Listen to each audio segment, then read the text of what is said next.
बड़ा का अमामा तुम्हारे सर पर बांध सकूं। एक रिवायत ये कहती है कि इमाम हुसैन ने खुद अपने सर से इमामा उतार कर अपना ही इमामा अपने बेटे अली अकबर के सर पर बांधा था और बांधने के बाद कहा था, अरे बेटे जाओ पहले खेमे के अंदर चले जाओ, घर की औरतों से सलाम करके और उनकी दुआएं लेकर आना। हजरत अली अकबर जैसे ही खेमे के अंदर गए हैं, जितनी खानदाने मुस्तफा की औरतें थी, हजरत अली अकबर को दूल्हा बना हुआ देखा था, सारी औरतें रोने लगी थी, उनके आंखों से आंसुओं का समंदर जारी था, आंसुओं का सैलाब जारी था। बहते हुए आंसू ये गवाही दे रहे थे कि अब जाने वाला जो रन में जा रहा है अब वापस आने वाला नहीं है। अल्लाह अकबर। ही की पलकों से हजरत अली अकबर को विदा किया गया। हजरत अली अकबर मैदान करबला में पहुंचे हैं, रन में पहुंचे हैं। उस हैदर कर्रार के शेर नर ने ऐलान किया था, जानते हो मैं कौन हूँ? मैं अली बिन हुसैन,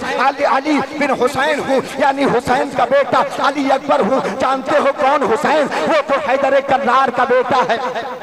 जानते हो कौन हुसैन? वो जो हैदर कर्रार का बेटा है, मैं उसी हुसैन का बेटा हूँ। है कोई इतना ताकतवर यजीदी जो हैदर कर्रार के इस शेर नर से मुकाबला कर सके? हजरत अली अकबर की आवाज सुनकर हर यजीदी कांप रहा था, हर यजीदी लरज रहा था। न किसी के अंदर इतनी ताप थी कि अली अकबर के सामने जाता, बल्कि अली अकबर के चेहरे को देखकर बाज यजीदियों ने यह कहा था कि मोहम्मद अरबी को विशाल किए हुए तो जमाना हो गया है, क्या मोहम्मद अरबी फिर से मैदान करबला में आ गए? ये चेहरा था, वाह वाह वाह, सवाल था जिंदाबाद हजरत अली अकबर का, कि जिनके चेहरे को देखने के बाद मुस्तफा की याद आती थी। यजीदी कहने लगे थे ये चेहरा नबी के चेहरे की तरह है। क्या मुस्तफा जाने रहमत दोबारा हयात ज़ाहिरी में तशरीफ ला चुके हैं? यजीदियों ने खुद यजीदियों को जवाब दिया था, नहीं, मुस्तफा जाने रहमत तशरीफ नहीं लाए हैं, बल्कि ये उन्हीं के नवासे हुसैन का बेटा अली अकबर है। सुभान अल्लाह। क्या ये अली अकबर है? तो एक बहादुर कहने लगा ये तो बच्चा है, इसे मारने के लिए किसी ताकतवर को जाने की जरूरत भी नहीं है। क्या ये तो छोटा सा बच्चा दिखाई दे रहा है। उस वक्त इब्ने साद ने कहा था कि किसके बारे में तुम कह रहे हो? ये बच्चा है। कसम है उस रब्बे जुल जलाल की, अगर ये 3 दिन का भूखा प्यासा ना होता तो हुसैन का ये अकेला शेर 22,000 के इस यजीदी लश्कर को मारने के लिए अकेला काफी। वाह वाह वाह, बेशक सवाल था। अली अकबर है, अली अकबर। इसकी रगों में हैदर कर्रार का खून है।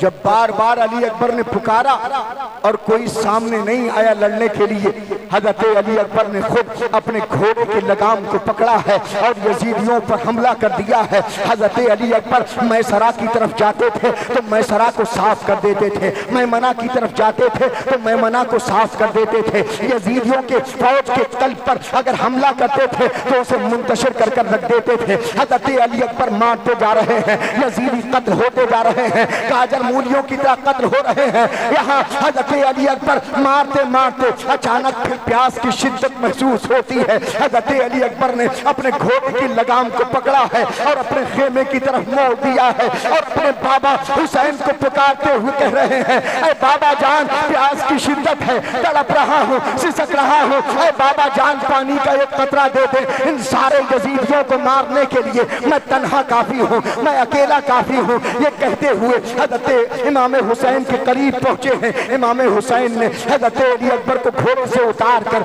अपने जानुए अक़दस पर हजरत अली अकबर का सर रखा था और कहा था, बेटा थोड़ी देर आराम कर लो, अरे बेटा मैं तुम्हारे चेहरे से गर्द गुबार साफ कर देता हूँ, अरे बेटा आओ आराम कर लो। लेकिन अगर तुम कहो कि मैं तुम्हें पानी पिला दूं, अरे बेटा पानी की एक बूंद तक खेमे में नहीं है, अरे बेटा इन यजीदियों ने पानी बंद कर दिया है, पानी की एक बूंद तक खेमे में नहीं है। सारे अहले बैत पानी की शिद्दत से परेशान है, प्यास की इतनी शिद्दत है कि हर इंसान बेचैन बेकरार है। ऐ मेरे बेटे अली अकबर, पानी की एक बूंद भी नहीं है। लेकिन हाँ, मैं इतना जानता हूँ कि जब कभी मैं प्यासा होता था और पानी नहीं होता था तो मैं अपने नाना जान से कहता था, तो वही मोहम्मद अरबी जो मेरे नाना जान है, जो सैयदुल अंबिया है, इमामुल अंबिया है, अपनी ज़बान मुबारक को निकालते थे और मेरे मुंह में डालकर मुझे चुसा गुस्सा देते थे तो मेरी प्यास की शिद्दत कम हो जाती थी। ऐ मेरे बेटे आज मैं अपने नाना जान की सुन्नत पर अमल कर रहा हूँ, मैं अपनी जबान निकाल रहा हूँ।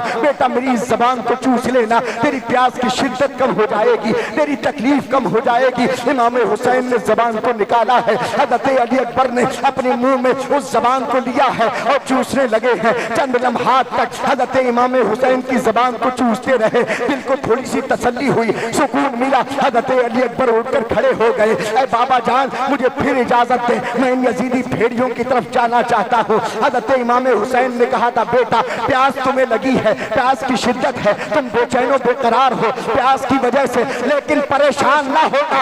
अगर तुम प्यास की शिद्दत में इस दुनिया से जाने वाले हो तो तुम्हें परेशान होने की जरूरत नहीं, इसलिए कि नबियों का इमाम जामे कौसर लेकर हौज़ कौसर पर तुम्हारा इंतजार कर रहा है। वाह वाह वाह, जिंदाबाद बेशक, सुभान अल्लाह, जिंदाबाद बेशक।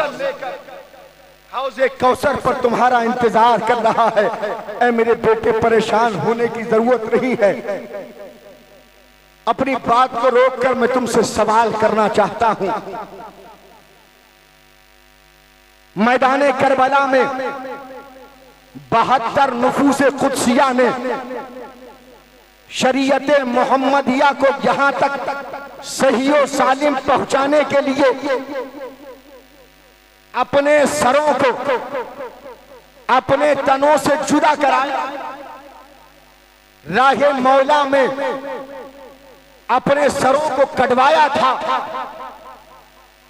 क्या इस दिन के लिए जो दिन आज ये कौम हमें दिखा रही है,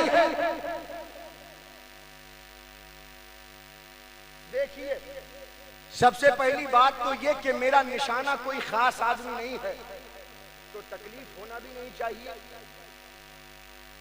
कोई भी खास आदमी मेरा निशाना नहीं। इससे बड़ी बेगैरती की बात क्या हो सकती है कि मैदाने करबला में इमाम हुसैन ने जिस दीन को बचाने के लिए अपना सारा कुनबा राहे मौला में कुर्बान किया, उन्हीं के जिक्र की महफिल सजाई जाती हो और उनके जिक्र की महफिल को सजाने में तुम अपनी सियासतों का इस्तेमाल करो। आज तक देखा था कि ये सियासत दुनिया में आती थी, लेकिन आज हमारे यहाँ की सियासत इतनी बेगैरत हो चुकी है कि दुनिया को छोड़कर ये दीन में भी अपना इंटरफियर करने लगे। वाह वाह, जिंदाबाद, वाह वाह रसूल कादरी, वाह। ये कैसी सियासत है? बेशक ये जो सजाने वाले हैं मुस्तफा के नवासे की महफिल, इन्हें उसमें अपने बाप का जिक्र नहीं करना था, न अपने खानदान का जिक्र करना था। जिसके जिक्र की महफिल सजाई गई थी, ये जो तुम्हें सांसें दी गई है ना, ये सारी सांसें उसी के नाना के सदक़े में दी गई। वाह वाह वाह, सुभान अल्लाह, बेशक नाना के सदक़े में दी गई। वाह वाह, तुमने बेगैरती का ऐसा लिबादा ओढ़ा कि सब कुछ भूल गए हो। खुदारा अगर मेरी बात किसी को बुरी लगे तो मुझे माफ कीजिएगा, लेकिन मैं हाथ जोड़कर सबसे अपील कर रहा हूं, चाहे वो कोई भी सियासी लीडर हो, खुदारा दुनिया में जितना इंटरफियर करना चाहते हो करो, लेकिन दीन में अपना कोई इंटरफियर ना करो। जब तक दुनिया की खुराफातों तक रहोगे तब तक तुम सलामत रहोगे, लेकिन जहां दीन में तुमने इंटरफेयर किया और अपनी दुनियावी ताकतों को इस्तेमाल किया तो जानते नहीं हो ये उस पावरफुल की महफिल है जिसका सर कटा था लेकिन नेज़े पर भी तिलावत कुरान अज़ीम थी। जिंदाबाद, बेशक, सुभान अल्लाह। दुनिया के सारे पावरफुलों को आप मात दे सकते हो, ये जिक्र शुहदाए करबला क्यों सजाया जाता है? हर बार वही वाकयात तुम भी सुनते हो, हम भी सुनते हैं, हम सुनाते भी हैं और आप सुनते भी हैं। ये वाकयात सुनाना जरूरी थोड़ी था, कुछ और भी तो सुनाया जा सकता था, लेकिन इसको सुनाने की एक खास वजह है ताकि तुम्हें पता लगे ये दीन तुम तक आसानी से नहीं पहुंचा है। ये तुम्हें मिला है थाली में सजा सजाया हुआ, ये तुम्हें मिला है थाली में रखा रखाया हुआ। वरना बिलाल से पूछ कर देखो, क्या दीन इतनी आसानी से मिला था? तो बिलाल कहेगा, हजरत बिलाल तसव्वुर में जवाब देंगे, ये दीन तुम तक आसानी से पहुंचा हो। अरे मैंने तो जब मोहम्मद अरबी से मोहब्बत करना शुरू किया था तो कभी रेत पर लिटाकर मुझे घसीटा जाता था, कभी मेरे सीने पर पत्थर रखे जाते थे और लोग कहते थे बिलाल अगर अपने आप को बचाना है तो इनकार कर दे, इस्लाम से फिर जा, मोहम्मद अरबी की मोहब्बत निकाल दे। लेकिन मैं ऐलान कहता था, गुरूर से, तकब्बुर से, फख्र से कहता था, और ये तकब्बुर जायज भी है इसलिए कि ईमान के लिए है। कहते हैं मैं फख्र से कहता था बिलाल की जान ले लो, लेकिन जबान से अल्लाह अल्लाह की। आहा वाह वाह, जिंदाबाद, बेशक सुभान अल्लाह। लिहाजा जो कुछ करना है दीन के बाहर कीजिए, इन महफिलों में अपना इंटरफेयर न कीजिए। ये महफिलें हमें दीन सिखाती हैं, ये महफिलें हमें करबला का नक्शा, उसका तसव्वुर हमारे जहन तक पहुंचाती हैं। ये दीन जिसको बचाने के लिए इमाम हुसैन ने अपना सर सजदे की हालत में कटवाया, ये कौम जिस तक दीन पहुंचाने के लिए सर कटवाया गया था, आज यही कौम रब की बारगाह में सर झुकाने के लिए तैयार नहीं है। ये दीन क्यों, सर क्यों कटवाया गया था? क्या इमाम हुसैन को दौलत चाहिए थी? क्या इमाम हुसैन को इख्तिदार चाहिए था? इख्तिदार उनसे बड़ा कोई नसब वाला, इख्तिदार वाला, इज्जत वाला था कहां? दिखाओ कोई पूरी दुनिया में जिसका नाना नबियों का सरदार हो, दिखाओ कोई ऐसा जिसका बाबा और का सरदार हो, दिखाओ कोई ऐसा जिसकी माँ जन्नती औरतों की सरदार हो। बेशक सुभान अल्लाह। कोई ऐसी जात जो खुद जन्नती जवानों की सरदार हो। उन जैसा इख्तिदार तो किसी के पास था ही नहीं।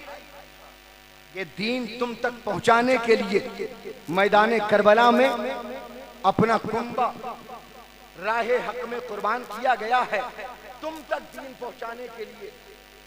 और तुम हो कि सजदे की हालत में इमाम हुसैन ने सर कटाया, और आज तुम इन खूबसूरत पत्थरों पर, कालीनों पर, जबकि तुम्हारे लिए जनरेटर का इंतजाम है, लाइट का इंतजाम है, इन्वर्टर का इंतजाम है, गर्मी हो तो ठंडे पानी का इंतजाम है, जाड़ा हो गर्म पानी का इंतजाम है, इतने इंतजामात के बावजूद भी तुम नमाज पढ़ना नहीं चाहते। तो ये वाकयात करबला सुनकर क्या साबित करना चाहते हो? होना तो ये चाहिए था कि तारीख करबला सुन लेते और अपने दिल की दुनिया बदलकर घर चले जाते, और जैसे ही मस्जिद से अजान की आवाज आती अपने बिस्तरों को तर्क करके रब की बारगाह में झुक जाते और ऐलान कर देते, मौला आज तक की जिंदगी भले से गफलत में गुजारी हो, लेकिन आज हुसैन के जलसे से आया हूँ और हुसैन ने ऐसा कर्म किया है, अब नमाज पहले है, सारी दुनिया बाद। जिंदाबाद, सुभान अल्लाह। और ऐसी महफिलें सुनने के बाद भी दिल की दुनिया न बदले तो कोई फायदा है इससे? वाकयात तो आपने हजारों मर्तबा सुने हैं, सुने कि नहीं? हर साल सुनते हैं। वही अली अकबर जो अपने बाबा जान के करीब हैं, बाबा जान ने कहा बेटा जाओ, हौजे कौसर पर नबियों का सरदार जामे कौसर लेकर खड़ा तुम्हारा इंतजार कर रहा है, और पीछे पीछे मैं भी आ रहा हूं।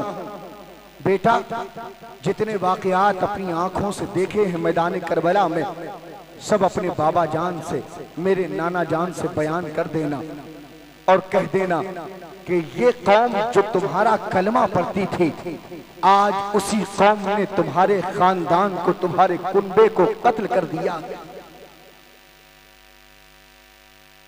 कोई एक इंसान तुम में से हो, जरा अपने बेटे को कुर्बान करके जरा दिखाए, देखो कितना सब्र है उसके अंदर। लेकिन वारे हुसैन, तेरे सब्र का जवाब नहीं। और ये सब्र क्यों नहीं होता? एक मुअर्रिख लिखता है कि जब इमाम हुसैन, देखिएगा मुअर्रिख ने लिखा, इमाम हुसैन जब बचपन का जमाना गुजार रहे थे तो मुस्तफा जाने रहमत उन्हें अपने कांधों पर बिठा लेते थे और कांधे पर भी बाईं जानिब बिठाते थे, बाएं कांधे पर, दाहिने कांधे पर हजरत हसन को बिठाते थे। इश्क है। मुअर्रिख ने उसकी तशरीह की, कहने लगा, जानते हो हुसैन को बाएं कांधे पर मुस्तफा क्यों बिठाते थे? इसलिए कि बाईं जानिब दिल होता है, दिल। और हुसैन को जब बाएं कांधे पर मुस्तफा बिठाते थे तो उनका पांव मुस्तफा के दिल से टच करता था, मस होता था, मिल जाता था। इसलिए कि मुस्तफा जानते थे मैदाने करबला में मेरे हुसैन के पांव का मजबूत होना जरूरी है। मुस्तफा ने अपने दिल से हुसैन के कदमों को मस करके इतनी ताकत दे दी थी कि दुनिया के कितने भी जुल्म हुए लेकिन हुसैन के पांव में लग़ज़िश नहीं आई। वाह वाह, सवाल ऐसा सवाल। और लोग कहते हैं कि हुसैन हार गए। मैं बातों में न जाने कहां निकल जाता हूं। आखिरी बात कह के गुजर जाऊं। जब आप सुनना चाहते हैं तो मेरी थकन भी मुझे लगता है दूर होती हुई चली जाती है, इसलिए मैं अपनी लिमिट से कहीं न कहीं आगे चला जाता हूं। एक आखिरी बात की सूरत में मैं आपसे बात कहकर चला जाऊं। लोग कहते हैं कि इमाम हुसैन मैदान करबला में हार गए थे। बज़ाहिर आपको क्या लग रहा है? 72 नुफूस कुदसिया सबको शहीद कर दिया गया और यजीदी लश्कर मौजूद रहा, तो लोग इसको देखकर कहते हैं इमाम हुसैन मैदान करबला में हार गए थे।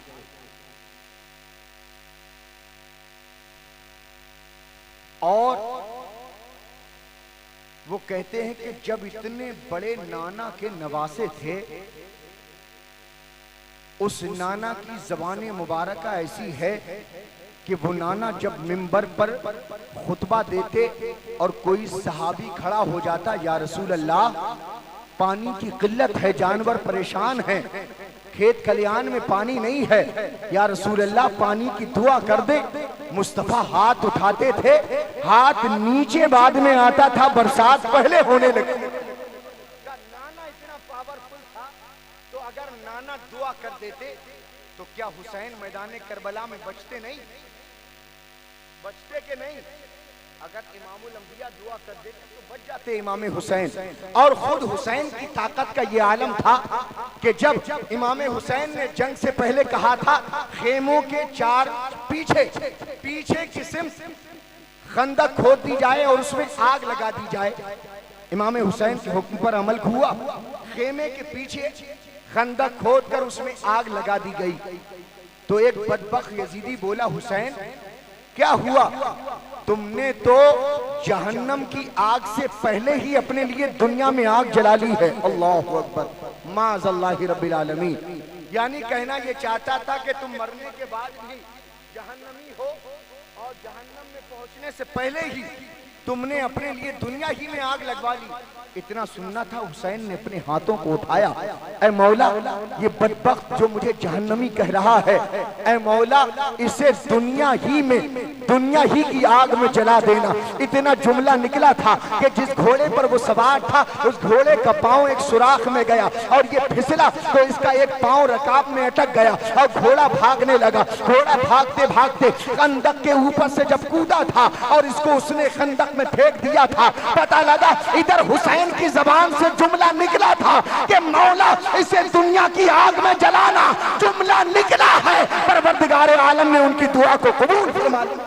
वाह वाह वाह, जिंदाबाद, सुभान अल्लाह, बेशक, जिंदाबाद जिंदाबाद, सुभान अल्लाह। जबान से निकला हुआ जुमला फौरन कबूल होता है, तो हुसैन ने अपने लिए दुआ क्यों नहीं? बहुत सी ऐसी करामतें इमाम हुसैन ने दिखाई है मैदान करबला में, उसका वक्त नहीं है।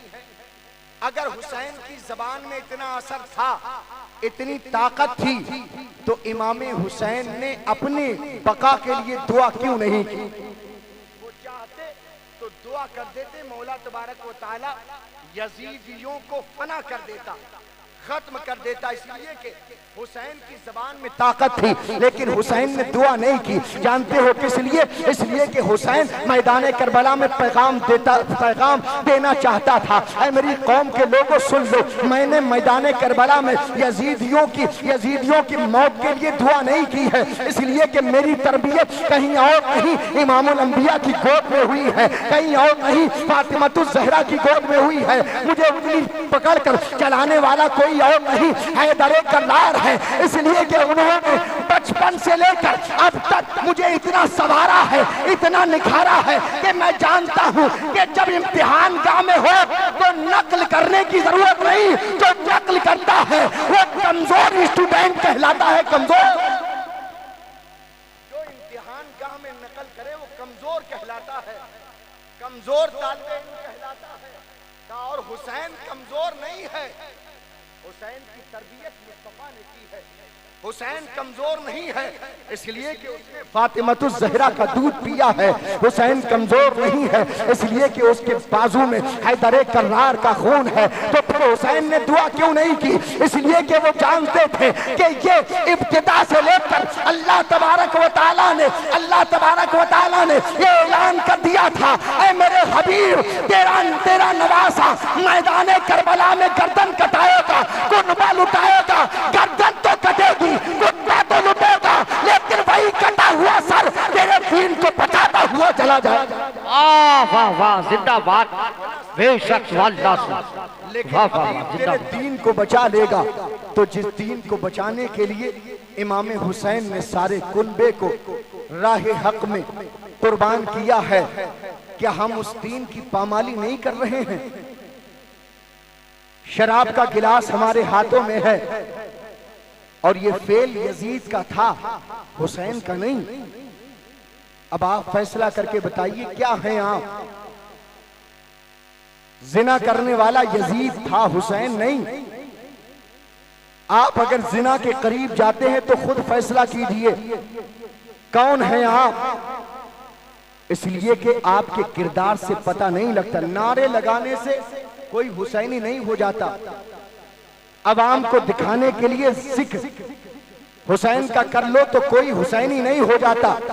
हुसैनी वो होता है कि जो अपने अमलो किरदार से दुनिया में ये पैगाम दे कि जब वो चलता हो तो चलना देखकर कहे ये हुसैनी है, जब वो बोलता हो लोग उसका बोलना देखकर कहे ये हुसैनी है, लिबास पहनकर निकलता हो लोग देखकर कहे हुसैनी है। कसम खुदा की, जिस दिन आपने अपना किरदार ऐसा बना लिया तो बयान करने की जरूरत नहीं, दुनिया देखकर खुद कहेगी ये जो जा रहा है कोई और हुसैनी है, हुसैनी। वाह वाह वाह, जिंदाबाद, बेशक, सुभान अल्लाह, हुसैनी। और कृपया करके जो मैंने ऐलान किया था, दीन के मामले में दुनिया को कभी मत लाना। कहीं ऐसा न हो दुनिया हासिल करने के लिए दीन में इंटरफेयर करके अपनी दुनिया भी बर्बाद करो और अपनी आखिरत भी बर्बाद करो। खुदा रा दीन से दुनिया को बिल्कुल दूर रखो। हम सिर्फ दीन की दावत देते हैं। दीन, जिस दीन की दावत इमाम हुसैन ने करबला में दी है, उसी दीन में अगर आप दुनिया को दाखिल करेंगे तो कहीं ना कहीं मैदान करबला के वाकयात सुनने के बाद सिर्फ आपने सुने ही हैं, एक कान से सुनकर निकाल दिया है। अगर कभी भी मैदान करबला पर गौर करोगे तो मैदान करबला में सजदा किया हुआ सजदा मर्द हजरात को सजदा करने की दावत देता है, और ज़ैनब का किया हुआ पर्दा औरतों को पर्दा करने की दावत देता है। वरना वाकयात तो हर साल होते हैं। जिस दिन वाकयात करबला से अपनी जिंदगी सजा लो, उस दिन समझना कि हुसैन की महफिल में गए थे, अपनी दुनिया लेकर गए थे और उसे लुटाकर, उसे बेचकर उसकी खातिर दीन खरीद कर लाए हैं। दीन, वो दीन जिसके बारे में कहा जाता है कत्ले हुसैन असल में मर्गे यजीद है, इसलिए कि दीन हुसैन ही का नाम है। कत्ले हुसैन असल में मर्गे यजीद है। इस्लाम जिंदा होता है हर करबला के बाद। करबला सुनो, इमाम हुसैन का तज़किरा सुनो, लेकिन वाकयात सुनकर सिर्फ मजे लेकर न जाओ, उससे कुछ सबक हासिल करने की कोशिश करो, अपनी दिल की दुनिया बदलने की कोशिश करो। मौला तबारक व तआला इन बातों पर सबसे पहले मुझे, उसके बाद आपको अमल की तौफीक अता फरमाए। अस्तगफिरुल्लाह रब्बी मिन कुल्लि ज़ंबिन व अतूबु इलैह व आखिरु दावाना अनिल हम्दुलिल्लाहि रब्बिल आलमीन। अस्सलामु अलैकुम।